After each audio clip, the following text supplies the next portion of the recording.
Hello, hello, and welcome to another primetime edition of Crypto Cove with Hunter Rodriguez. It's great to be here tonight. How is everyone doing?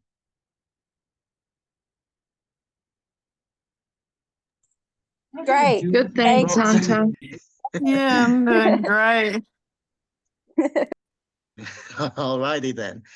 Okay, folks, so the topic for this meeting is going to be regarding BscScan. And BscScan, for those of you who don't know, is the block explorer of choice for anything we do with the Binance Smart Chain.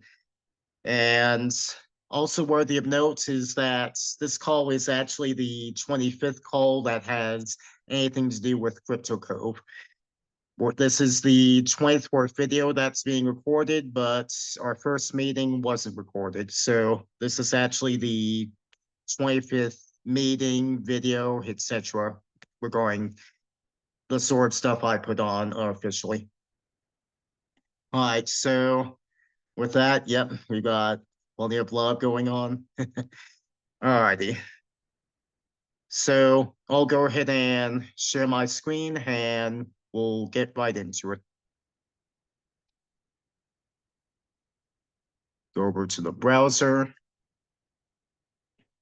Now I'm going to be focusing on BscScan since that's what most everyone here is going to be using for the most part.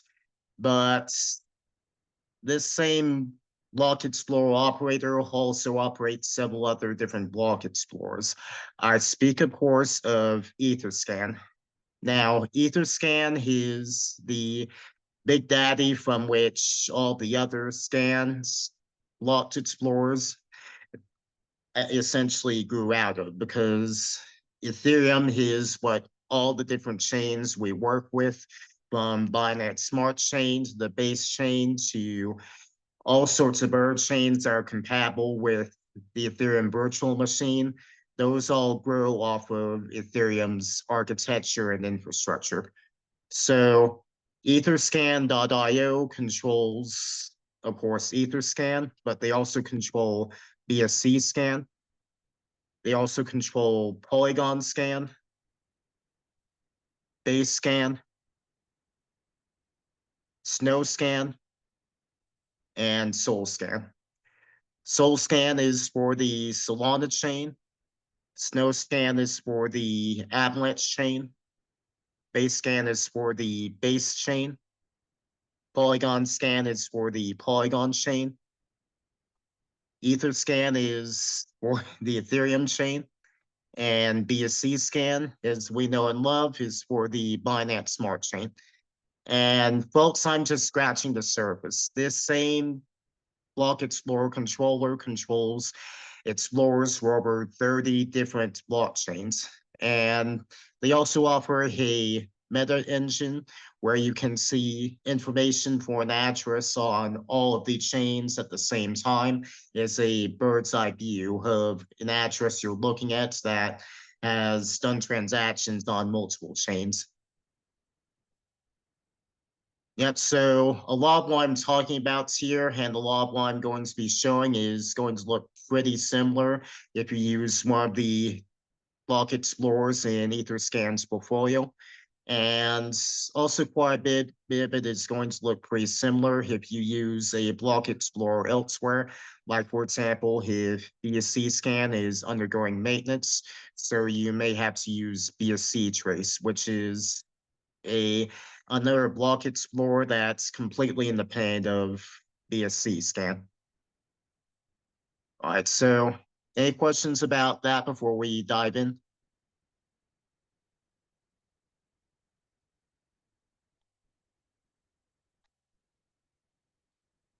No? Okay. No.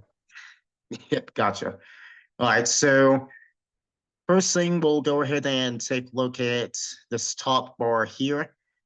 Most of the time, you're not going to need to do much of anything here, but this shows you some data regarding the blockchain as well as other factors that the Binance Smart Chain is undergoing at this time. Like, for example, if we go to blockchain and we go to clean transactions, that shows us all the pending transactions that are waiting to be put in a block right now. Of course, it's gone to the point where it can be hard to see any transactions that are waiting to be broadcast because as of the Maxwell hard fork with the Binance Smart Chain of a couple months ago, lock times are lower than 1 second. So chances are you won't see anything here. If you do, then that's great. You can also see that over on BscScan, just to give you an example where you'll probably be able to see something. And we can see several transactions waiting to be broadcast. So this can give you some idea of how busy a particular chain is right at that moment. So we'll go back over to BscScan. All right, and another thing that would also be important for you to look at on any chain and any block explorer is if the block explorer has a gas tracker. Like in the case of a lot of the scan portfolios, they do. And here in the case of BscScan, they have a gas tracker. What this does is it gives you a rough estimate of how much a transaction on this particular chain costs. Like, for example, we see here on the Binance Smart Chain is that fees for BNB transactions are typically below 1 cent. Yeah, pretty nice. And it's also good to take a look at that on any other chain that you do business on. So, like for example, we can also see that on EtherScan.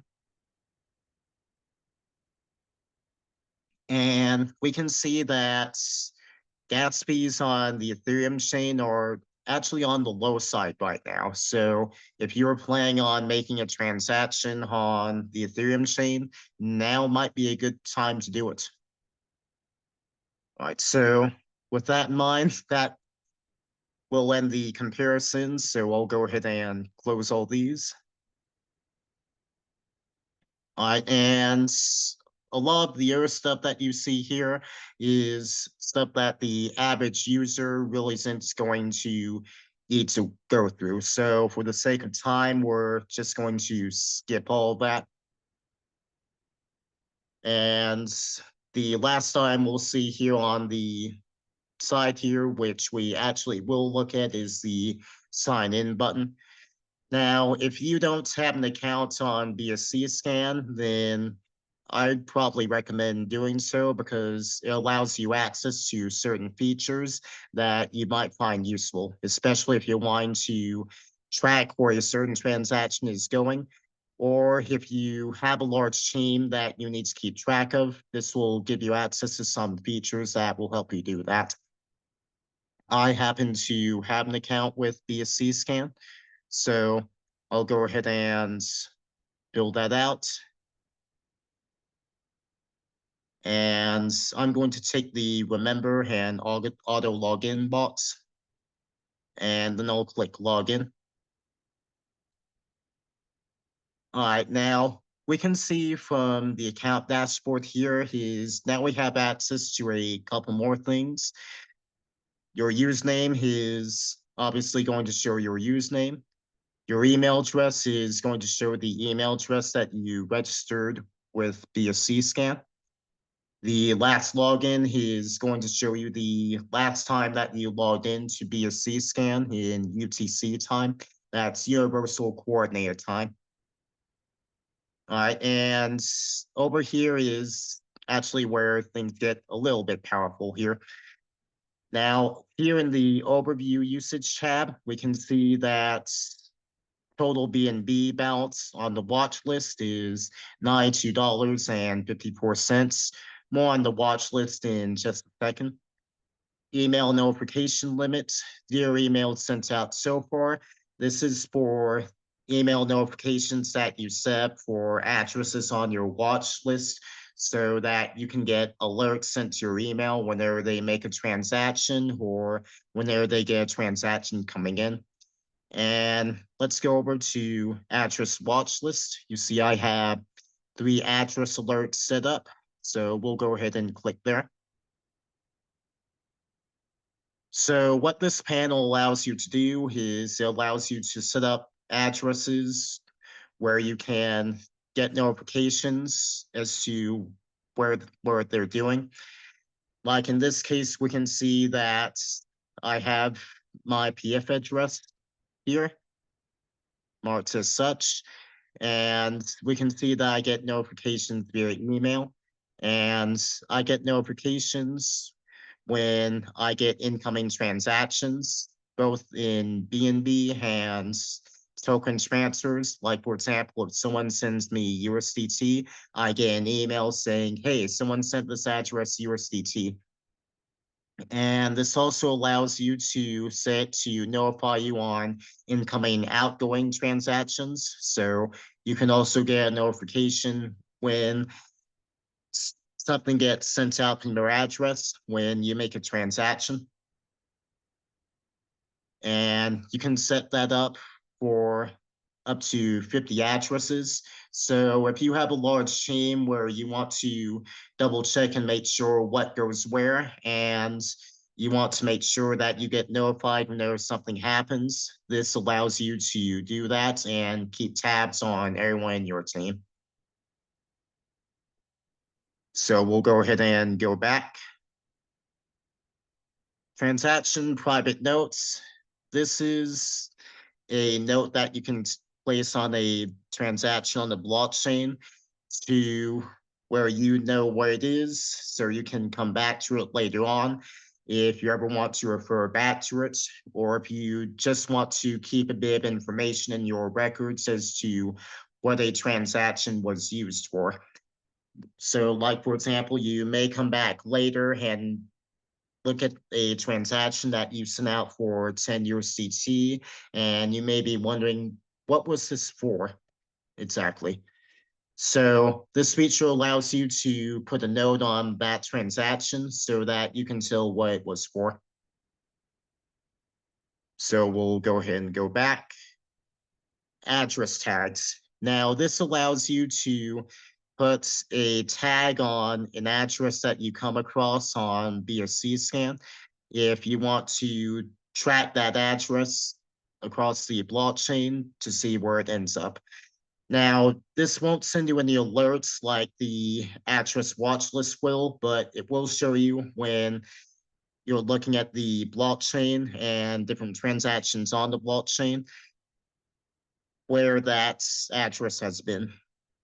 So, like, for example, we can see I have quite a few addresses here, and I actually use this to help with quality of service whenever I'm helping someone, because especially in cases where a team has a complex framework, that helps me visualize what transactions end up going where. Because a name or a username can be far more helpful than just a wallet address and having to double check who that wallet address belongs to. So that's what I use this feature for. I find it's an excellent feature. It's helped me a lot so far. And as you can see, I also use it to mark sellers of any of our PF tokens. These sellers are on my exclusion list, so if anyone shows up and wants my help that has this address here, I know, nope, you're not getting any help from me. You sold us out, you messed with us, go away. All right. We'll go back. And API key usage.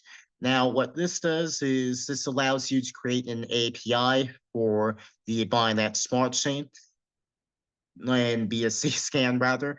And what this does is it allows you to connect with the API, the application processing interface. And this allows you to connect this to an application that you're running that may also allow you to do checks on the blockchain automatically. Now, for most people, unless you're a developer or you're trying to become a developer, you're probably not going to want to do anything with this. I've done this as a test with an application I've been running. Verified addresses. We'll go ahead and click there. Now, this allows you to create ownership of your address and mark it as such on the BscScan. Again, for the vast majority of people listening, you're never going to interact with this at all. So we'll go ahead and go back. And over on the left side, we can see the same options we saw over here. Just scale down, slim down just a bit. Okay, so before we move forward, does anyone have any questions about that so far? That this call is going to be a bit of an information dump, so I just want to make sure that I've got everyone on the same page and no one gets left behind here. Louis, you've got your hand up. Go ahead. Okay. Hello, my question is it easy for us to create a smart contract or like we have to make a meme coin? So to make a coin yourself is actually easy. To make a smart contract is easy as well. There's several different utilities and tools on the internet that can help you do that, even if you're relatively new in the crypto world. In fact, Oh, okay. that's arguably a part of why there's so many meme coins on the Solana chain, because you have so many different utilities and so many different tools out there that can help people do that. Like, for example, I'm not going to name names, but I know of one popular utility for that, to where you can create your own coin and it will do all the work for you from start to finish for $50 US. Okay, so another question. Is it we can have a big capital for making a meme coin or it's free? So there are some utilities that allow you to create meme coins for free, particularly on the test networks and the different test nets for different blockchains. Okay, so But more of the more how to reputable ones are going to require you to pay for that, because that's also going to mean putting liquidity on a liquidity pool. so to make the coin have a value, so we have to put a liquidity on it. Mhm. Yep, Okay, that's part of how you do that. okay, thanks. All right. Any further questions before we move on?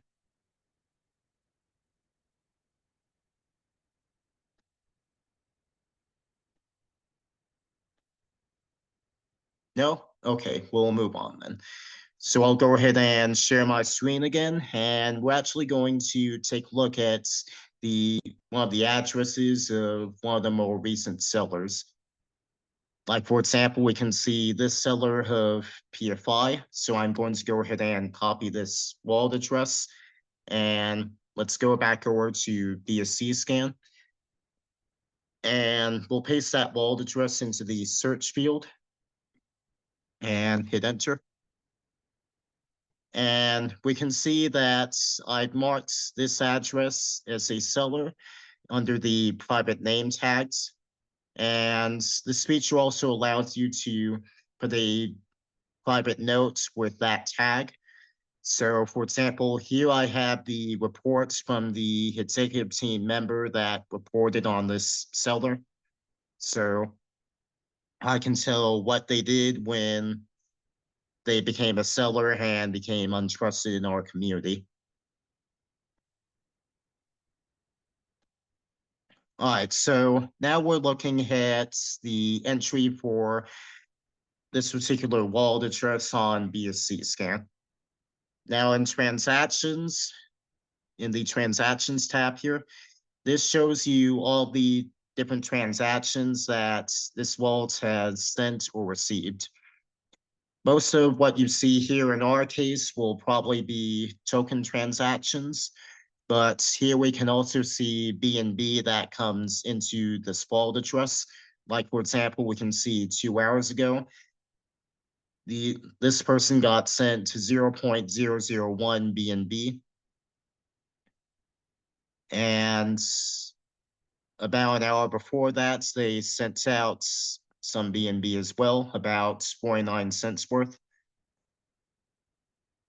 And this section here will show you the amount of BNB if BNB was the mainly involved in the transaction. And the TXP here will show you the amount of gas or the transaction fee that was used for this transaction.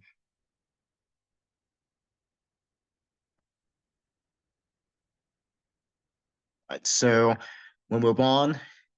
If we go to the internal transactions tab, what this will show you is transactions that were sent from your address to your address. Now, in most cases, you won't really see a lot in here unless you sent BNB or any other token to yourself at any point.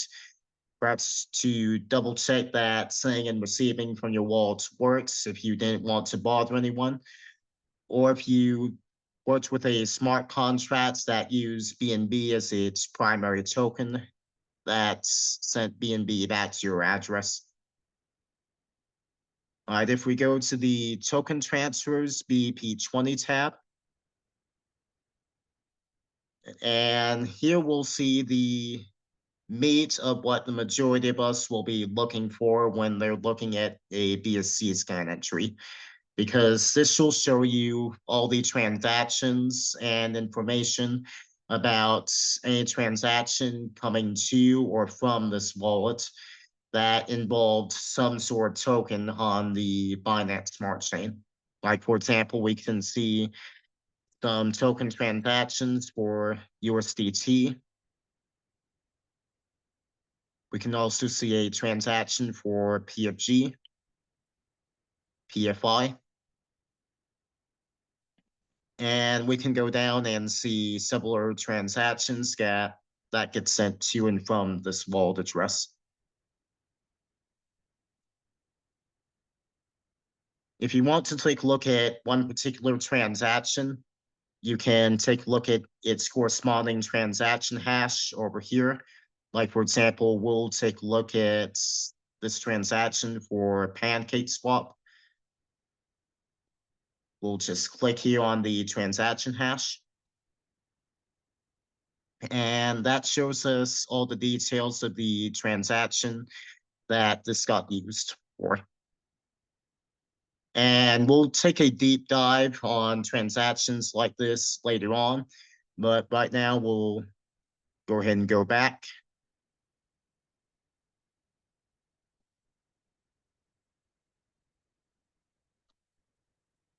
Authorizations. Now, authorizations simply shows you when you delegated control of your address for smart contract purposes to another address that manages smart contracts features, and in some aspects allows your wallet address to function as a smart contract. This is useful for saving on transaction fees and granting several approvals in just one transaction. Like, for example, if you've seen PancakeSwap has gotten faster recently in the past month or so, this is the reason why, because this feature was put out on the Binance Smart Chain. Assets will show you a bird's eye view of the assets that this wallet address has. Like, for example, we can see that this wallet address has BNB as well as Ethereum on the Ether chain. And if we click here, that will actually take us over to, oh, looks like it was they actually had on the arbitrage chain. So if we click we click there, that takes us to this wallet addresses entry on that other chain. Like we can see here for BscScan. We can see the information for this address. And this is going to look and act much the same as it did on BscScan.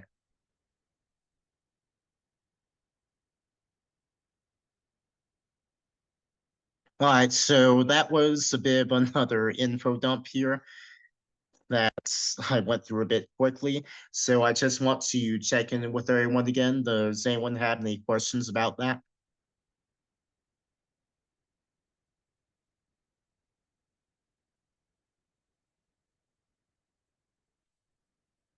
No. I guess not. I guess not. I'm doing my job pretty well, it seems. Alrighty. Yes. So yeah, now we're going to do a deep dive into some transactions live, but first of that, we're actually going to need a couple transactions. So first of all, eeny, meeny, miny, Casey, can you go ahead and unmute? Hello. Can you go ahead and copy your wallet address and put it in the chat? Sure thing. Yeah, that's just Casey. Please, no one else put your wallet address into the chat unless I tell you to. Yeah. Alrighty. Thank you. You're welcome. So I'll go ahead and copy that and put it over in BscScan. And I'll go ahead and share my screen. All right, and everyone can see my screen, right? Yep, I can see it. Alrighty. So here we're looking at Casey's wallet address entry on BscScan. And well, I can see here that you're running low on BNB. Let's fix that, shall we? So I'll go ahead and copy this address again. Then I'll go ahead and open up my MetaMask and click the send button and paste that wallet address in. And for this demonstration, I'm going to send Casey 2 USD worth of BNB. So I'll click continue. And oftentimes it can also be good to double check that this address matches the address you're wanting to send to. And I can also recommend an address that you do business with frequently as a contact in your MetaMask or other wallet of choice. I'll go ahead and click confirm. Transaction submitted. And confirmed. Now I can go to view activity. And MetaMask will show me in the transaction log that I sent some BNB over. I'll go ahead and click there. And I'll go ahead and click view on Block Explorer. And that'll show me the transaction. So what I'm going to do is I'm going to copy this and paste in the chat. So if anyone wants to follow along with what we're looking at, you absolutely can do that. Thank you. Okay, so you're very welcome. All right, so now we're back at the transaction details. Now, the first thing you'll notice is the URL up at the top.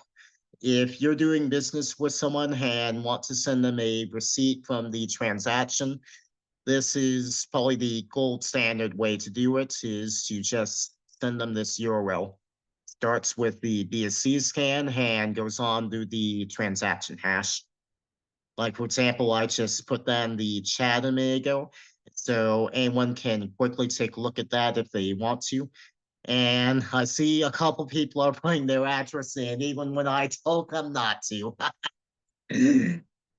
That does not surprise me in the slightest. Okay.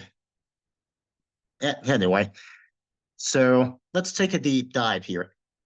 The first thing you'll notice is the transaction hash. This is essentially the receipt number or tag for this transaction.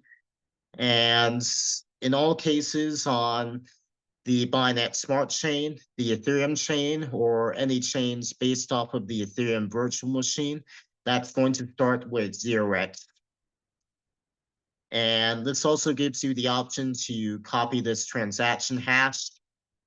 So in some cases where you might not want to send someone an actual URL, this gives you an alternative to send them to where they'll still be able to see what the transaction was if they just go ahead and copy this and plug it into BscScan or what have you. Status, this shows us the status of the transaction. In this case, it was a success. In most cases, this is what you'll see. But in some cases, you may also see that the transaction failed or is still processing. Now, with the faster block times, you won't see it processing often. So if you see that, take a picture. Block. Now, this shows us the block that this transaction was first included in. We can see that this BNB transaction was included in block number 62355582. And there's been 22 block confirmations since then, and probably more since quite a few more blocks have been validated since I've been talking about this. Timestamp, this shows you the exact time that that transaction was sent out and confirmed. Universal coordinate time, again, there's a saying where you can change this to your local time in your account settings, but I just leave it at universal coordinate time. That way it helps me see exactly what someone else is seeing. So very useful to help double check everything if two or more people are looking at something at the same time.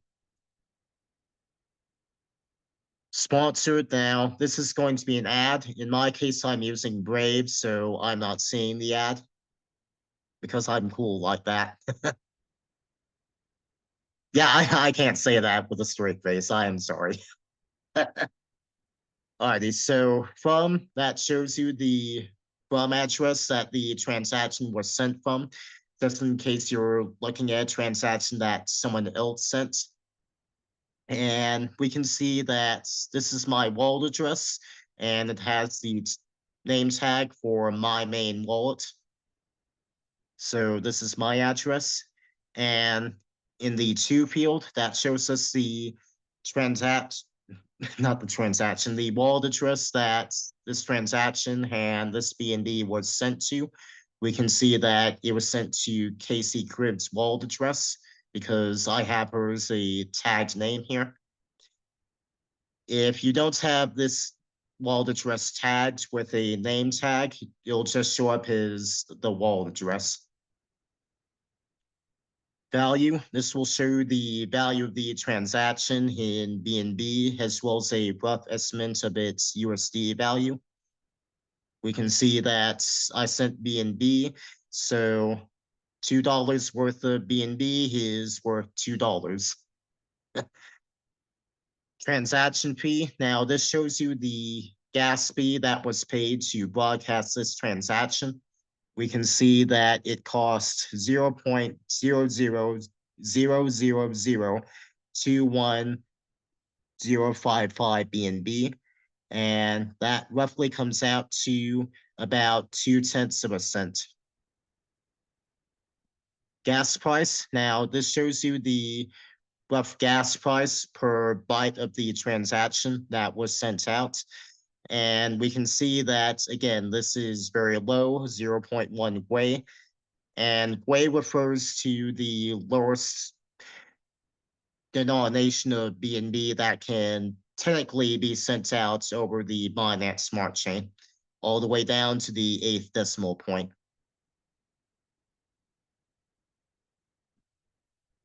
More details, that shows the gas limits that was in place for this transaction, as well as how much it used. The BNB that was burned to process this transaction, And this is going to be in the case of deflationary tokens and deflationary blockchains, where some BNB or some of the gas token will be burned or taken out of circulation in order to serve as an anti-inflationary measure or anti-deflationary measure, depending on the exact plan that that blockchain operator has.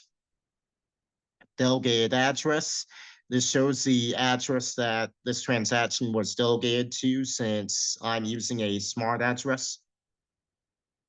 And error attributes, this shows you the NOTS address.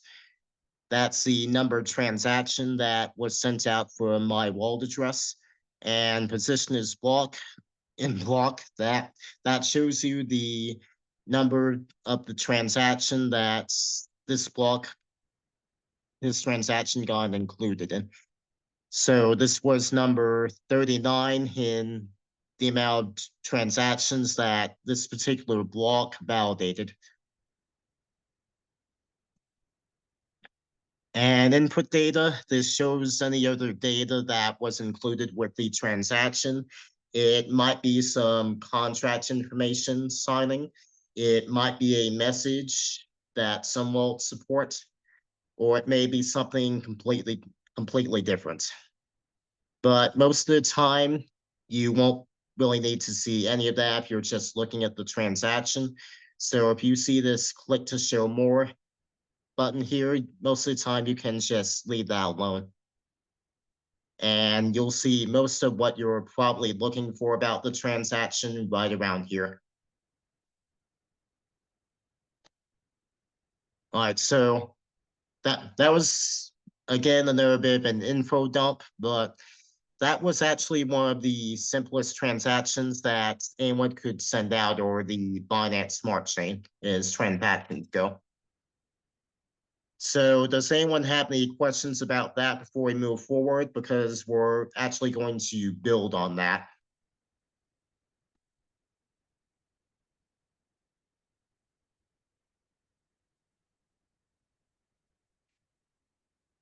No? Am I doing my job too well, folks? I think so. You're very Apparently. impressive. So yeah, I think you're doing well, very good. Apparently. All right, so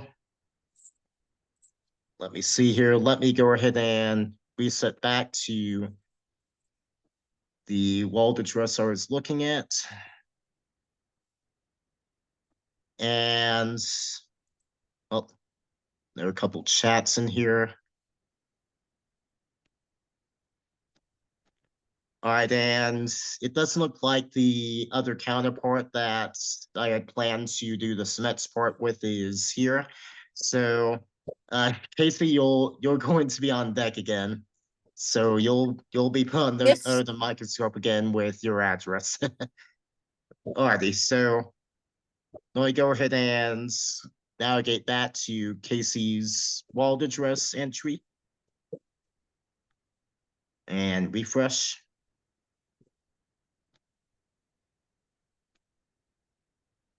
And I'll go ahead and share my screen again.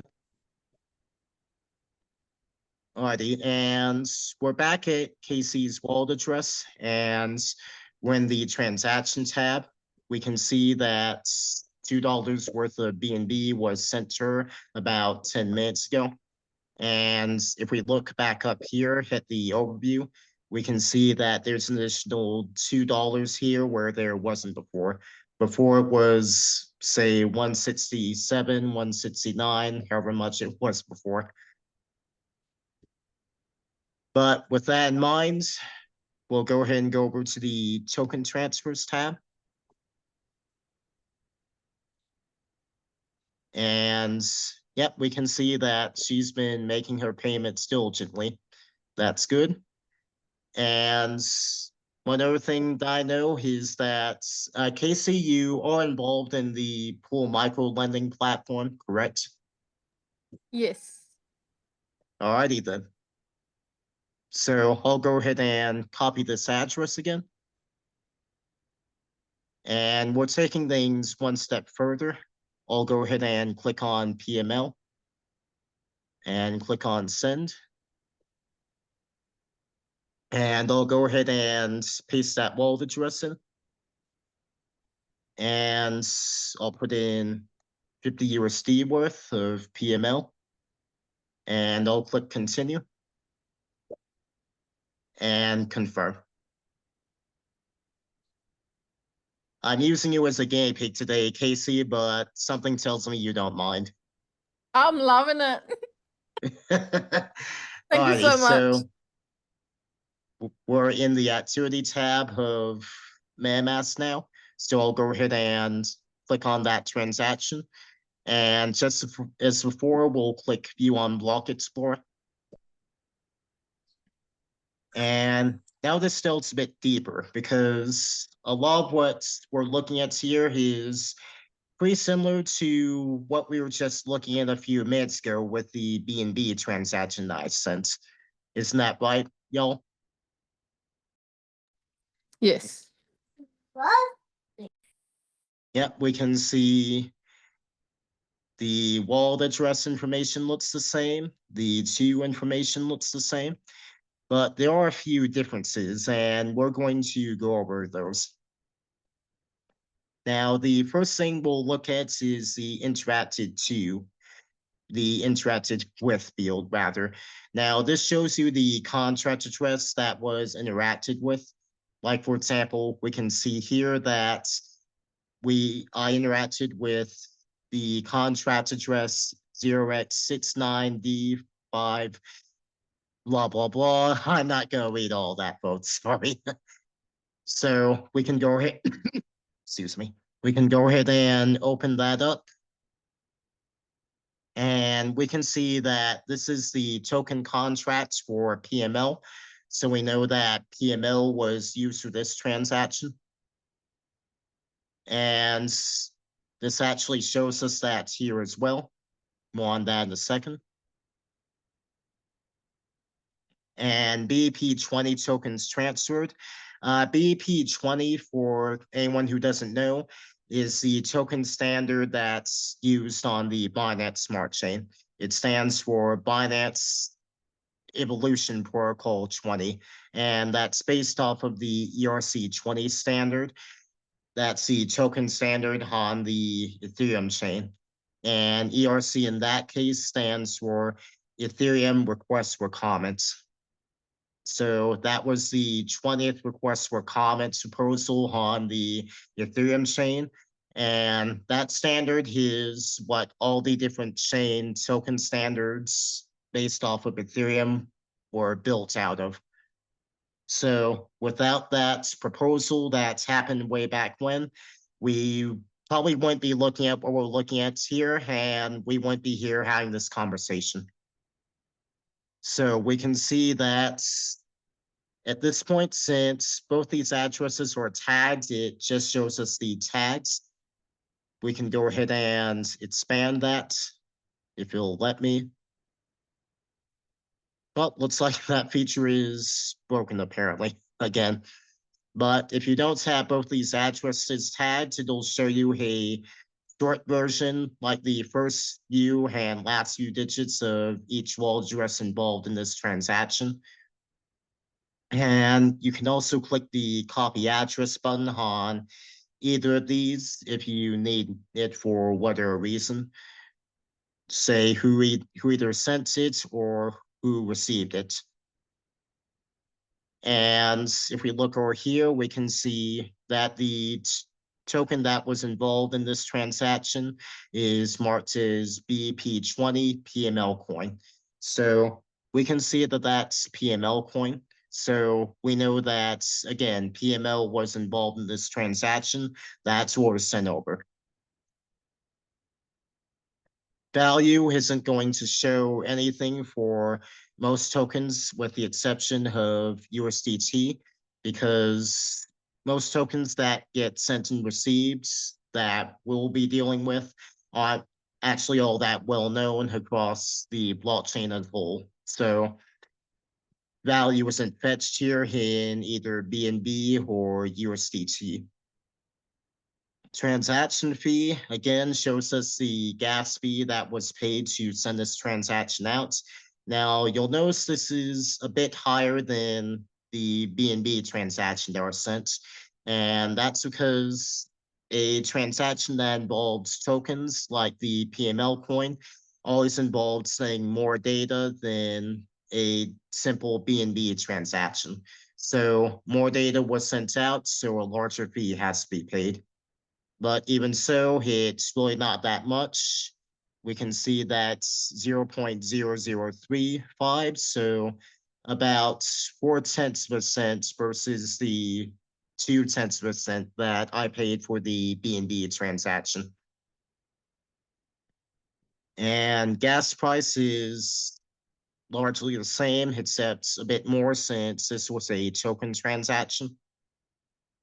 And under the more details, click to show more. This shows us the amount of BNB that was burned in this transaction, the gas fee limit, and in this case, in the import data, what it shows us is the contracts for that token, the PML token. And it shows us the transaction data for the PML token information. Now, again, most of the time, you're probably not going to need to look at this funny thing, so we'll just go ahead and hide it again. All right, so we've definitely built on that quite a bit from the BNB transaction. So now we've seen a couple more things now, haven't we? Yes. Yes. Well, all righty. Everyone's quiet tonight. I mean, today. Yeah, everyone's quiet, apparently, yeah. Is everyone just in awe of what I'm doing here? No, I'm paying attention. I'm paying Yeah. attention. That's why I'm quiet. My brain is Yeah, processing we're all of the very information. My brain is Very trying to attentive. stay focused. to the discussion. Yeah, all right, so are there any questions on that particular part of it before we move forward? Because there's one more layer of complexity that we're going to ratchet up a bit.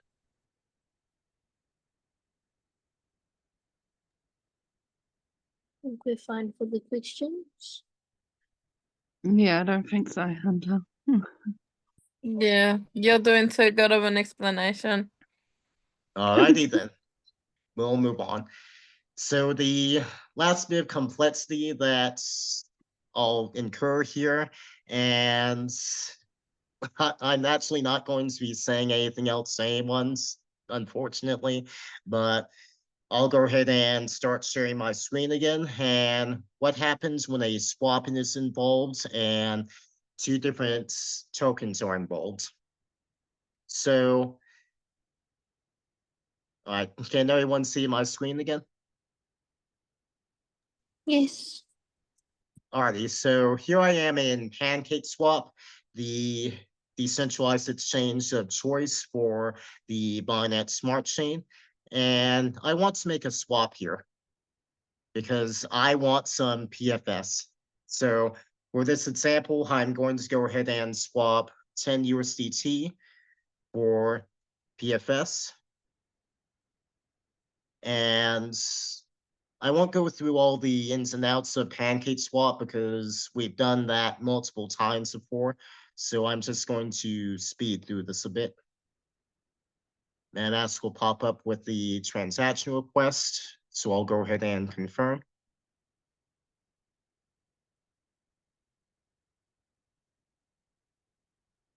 All right, transaction complete. I can view the transaction over on MetaMask, or I can also click the transaction receipt section here on PancakeSwap to go to that transaction over on BscScan. And again, some stuff looks the same here, but there are some other things that look a bit different. Like, for example, we can see that the header here looks a bit different. We see call here rather than from one wallet address to another wallet address. And this is because a smart contract was invoked for this transaction. So a smart contract was invoked for me to sell my USDT for the amount of PFS that I got. But all this looks the same. Sponsored, of course, looks the same. And we can see in the fund field, we have my wallet address, and the smart contract that was used here also interacted with my wallet address because I'm the one who invokes the smart contract. And if we look over here in tokens transferred, we can see there's actually two entries here now. The first one is for my sending of the USDT. So my wallet address, my main wallet, sent 10 USDT to the PancakeSwap liquidity pool. And then from there, the PancakeSwap liquidity pool ended up sending me to my wallet address 0.00095, etc. PFS token. So the top token and the top information here is always going to be what was involved in the transaction first. So I sent the 10 USDT, and then barely a couple milliseconds later, I got this amount of PFS, but this came first. And even this is actually relatively simple because there's also some different exchanges that involve 3, 4, 5, or even more separate tokens. And you often see that when someone is doing arbitrage to try and cash in on different token prices on different exchanges. But most of the time for the average person just doing an average swap or an average transaction, you're just not going to see that. All right, value, again, no tokens were involved here that had any value to them according to BscScan. Because again, PFS is not all that popular outside our community. So BscScan can't fetch a value for it, either in BNB or USD. The transaction fee. Now, this transaction fee is, again, going to be a bit higher than before because a smart contract was invoked. So more data needs to be sent to the blockchain. So we can see, for example, in this case, the transaction fee was 0.0000133,788, and that comes out to roughly 1 cent. And the gas price is set at 0.1 Gwei, so a bit higher than what it was for the other transactions. And we see similar information to what we saw to the token transfer in the last transaction. Here we see the input data, and this essentially serves as a machine readable record for the transaction on the decentralized exchange in this case.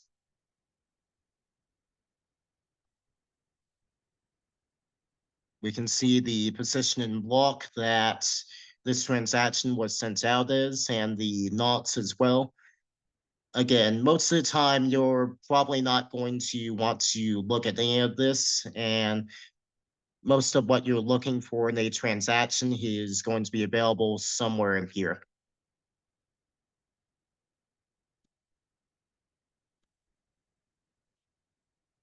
Alrighty, so let me go ahead and take a look at the chat.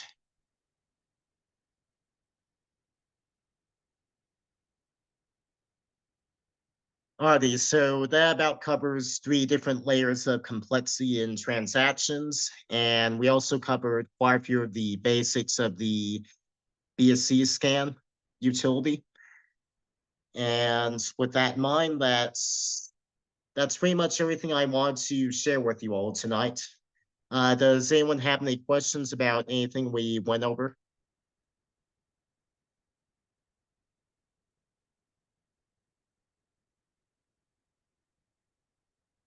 No? Alrighty. Noah, did you want to say something? Oh, yes, thanks, Hunter. I'm sorry, my signal has been a little bit in and out, so I haven't heard all of it. But have you, I think in a previous Crypto Cove call, you showed us how to go in and find all the transactions for one token. So, for example, PML or something like that. If you haven't shown that today, would you mind showing that again, please? Yeah, we can show that, and in fact, we'll do that for PFS since I still have this transaction information up. So I'll go ahead and share my screen again. And here we are back at the swap transaction that I just did a couple minutes ago.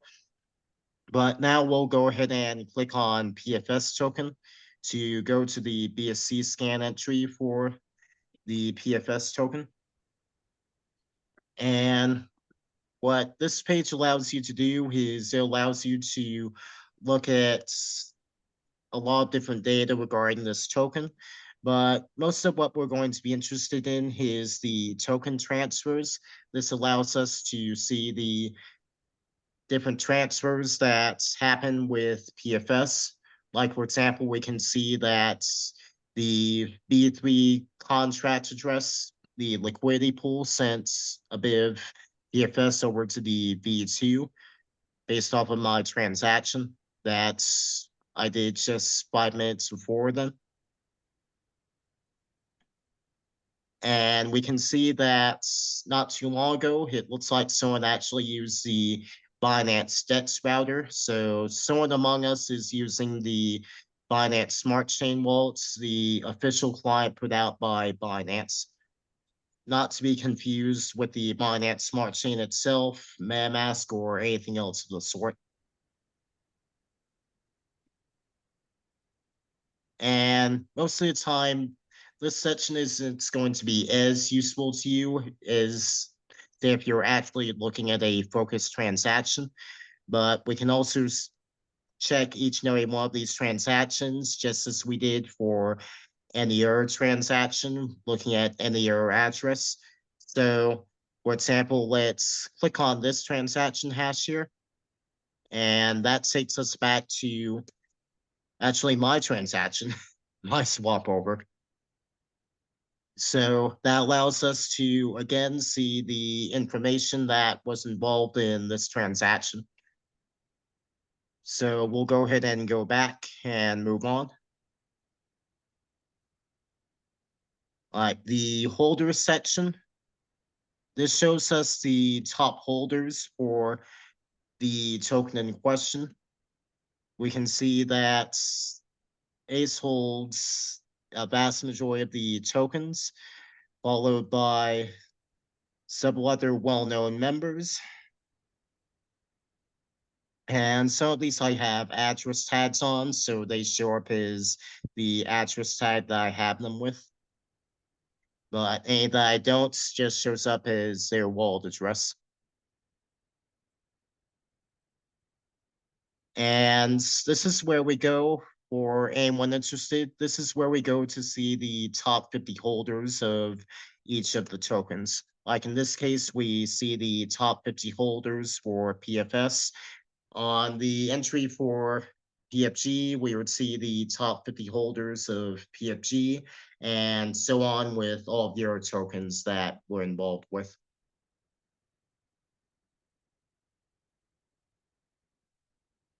All right, let's go over to the info tab.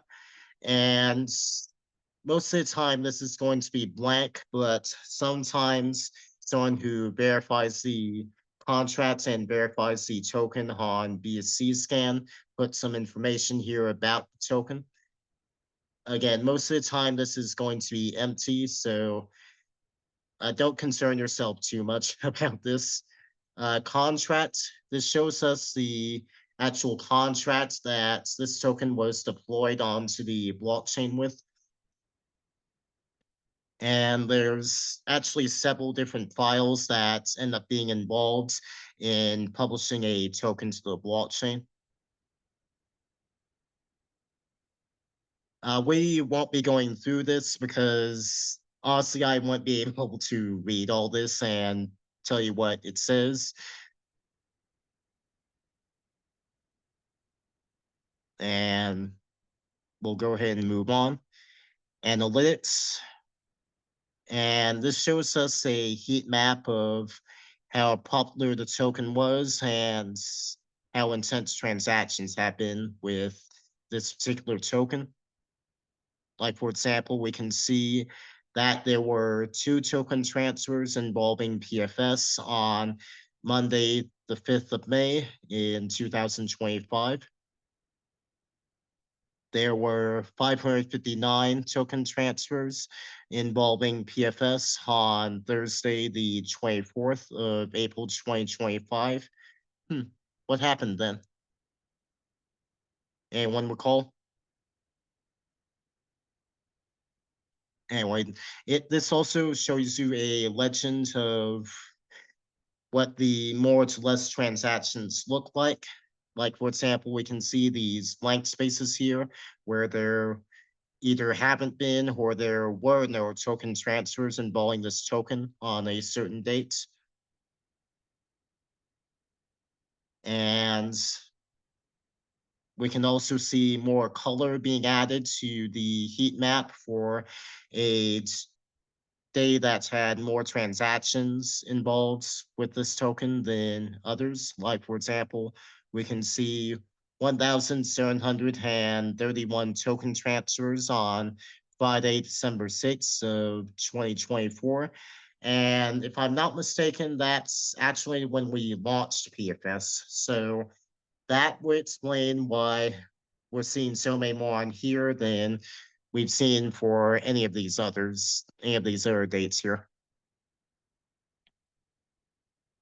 But a majority of the time, most of what you're going to want to focus on as a standard user is the transfers tab and the holders tab. So those are the main 2 you should focus on, and a lot of the time you're probably going to be in the holders tab. You can also see in the overview the max total supply of this particular token if there is a set max total supply. Like, for example, here for PFS, we can see that there's a max total supply of 100,000.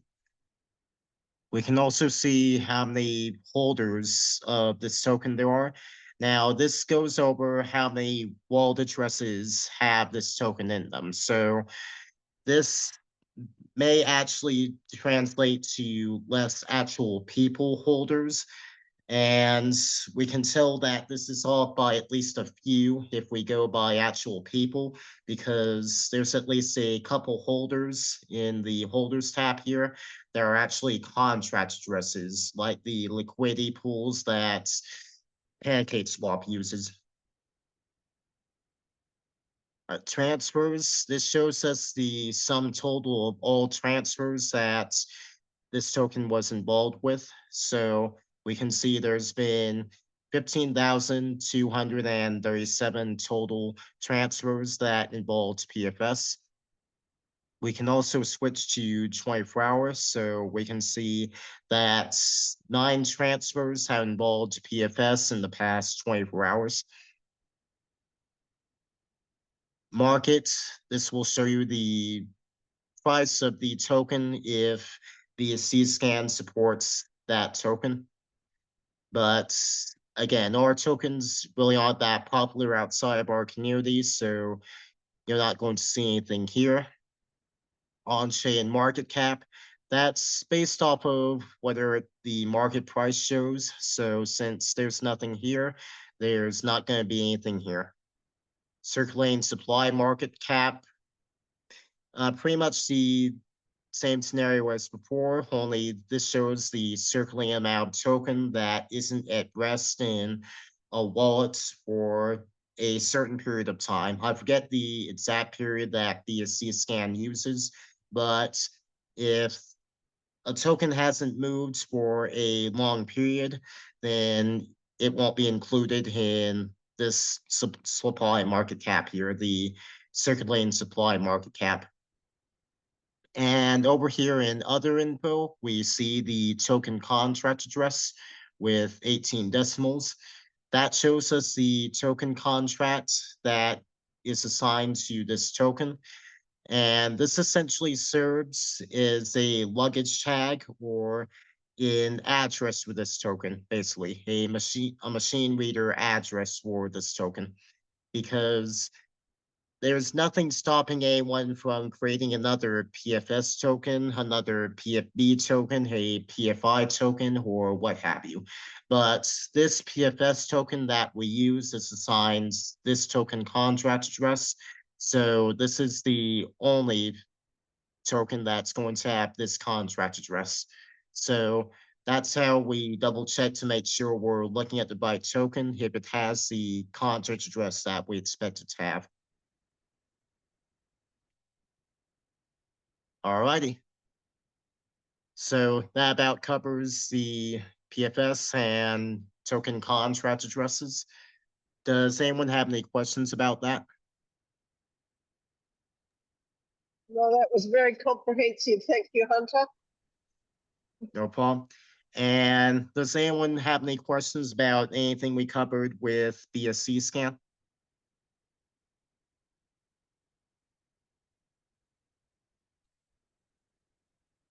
No? Does anyone have any questions about anything related to crypto in general?